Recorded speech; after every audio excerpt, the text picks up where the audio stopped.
JK Yadav Films present. JK Yadav Films.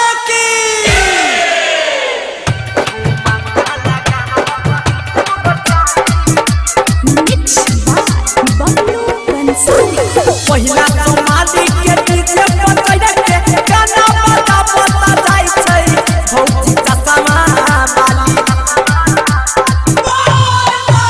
पहिला समाधि के डीजे पर चढ़ के गाना बजा बजा जाय छै भौजी चश्मा वाली। अब भौजी चश्मा वाली ठुमका लगावत देव घर जाली राजू भैया के साली। ठुमका लगावत देव घर जाली फूलो भैया के साली। DJ Sumit Satish Rajma.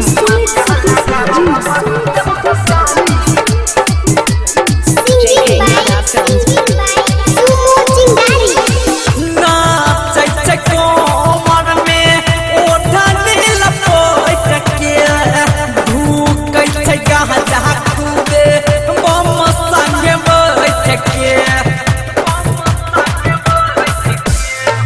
नाचै छै कोमर में ओढ़नी लपेट के धूकै छै गाजा खूबे बम संगे बैठ के।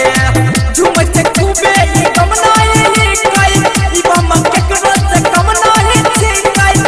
ई बम के कादो से कम नहीं छिकै। सावन महीना में पावन होय गेलै देख देख के बजबै संताली भौजी चश्मा वाली। अब भौजी चश्मा वाली ठुमका लगावत देव घर जाली आनंद भैया के साली। ठुमका लगावत देव घर जाली बबलू भैया के साली। DJ Sumit Satish Rajma. JK Yadav Films. बोला बोला बाबा तिरछुल वाले की। चलै छै जब पायल बाजै छन छन हो बाबा के भगती में छै ई मगन हो। चलै छै जब पायल बाजै छन छन हो बाबा के भगती में छै ई मगन हो। संग में नाचै एकरा सुमत गाड़ी चंदन मन चल गेलै हो गाड़ी। सोनू रजनी सब चला गेलै हो गाड़ी। जेके यादव सुनील कृष्णा रास्ता करै छै हो खाली भौजी चश्मा वाली।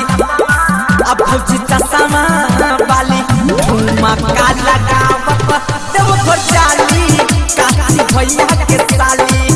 ठुमका लगावत देव घर जाली शंभू भैया के साली। JK Yadav Films.